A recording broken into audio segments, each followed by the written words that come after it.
Heard from the community, we heard from the residents there talking to us about, as they describe it, appalling conditions that they're living in. What's the response? Yes, so good afternoon to you again, and we have spoken to the residents, as you said there. We've followed some of the activists into the area here in Samora Machel. Iyadini is the informal settlement that is adjacent to the railway line here in Samora Machel. And a short while ago, we actually did speak to the ward councillor of Ward 33, Fitimbiso Mzobe. What he's saying to us is that he agrees with the people of the area that the living conditions are indeed appalling. We've seen potholes that even buses struggle to cross, as well as poor sanitation in the area. According to the councillor here, Mzobe, he says that the land, unfortunately, that this informal settlement is located on is indeed Prasa land. However, he has said that he's tried on numerous occasions taking this matter to the council to address some of the issues that the people have been talking about in terms of sanitation and so on. He also told us that there are pump stations not working in this area, which is causing sewage to spill into the roads. Of course, that in itself causing a health hazard for many of the people living in this informal settlement, Iyadini, here in Samora Machel.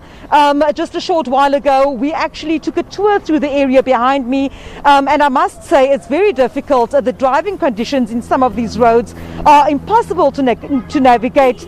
As I've said, even buses are struggling to cross over the huge gaps in the road, the potholes, of course, that haven't been looked at. And this, of course, is part of the issues that the community have highlighted to us in terms of not just the poverty of the area, but the challenge they experience, also given the fact that the COVID-19 pandemic is still with us, and very limited resources to any form of sanitation, although there have been some taps installed in the informal settlement itself, but residents telling us that these have only been there for the past 3 months or so.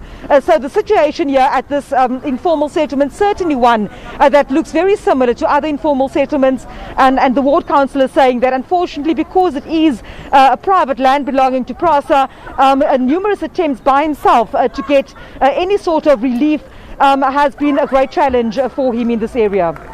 So what's the way forward, I guess, is the question, because residents can't continue living like this in these conditions. It's not sustainable, it's not healthy, especially during a pandemic. What sort of sense are you getting on the ground? Is there a way forward here?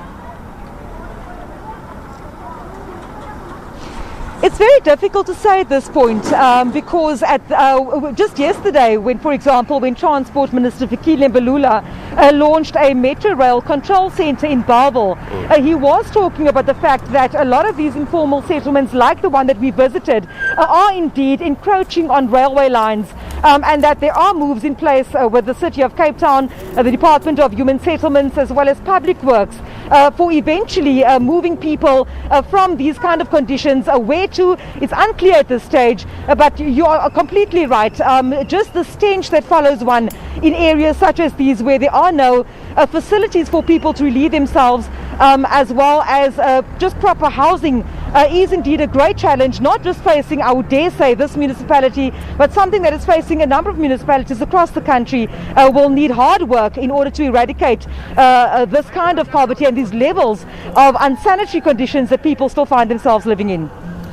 Vanessa, we appreciate your reporting. As always, we try to bring our viewers both sides of the story. Vanessa spoke to the residents there earlier. She got some response with regards to the authorities as well. We won't leave the story. She won't leave the story. We'll get, the way forward in terms of this, because that situation that they're in is unsustainable. It's detriment to the health of the people there. But Vanessa and Clinton, we appreciate your reporting. Thank you. Right, so let's get you more international.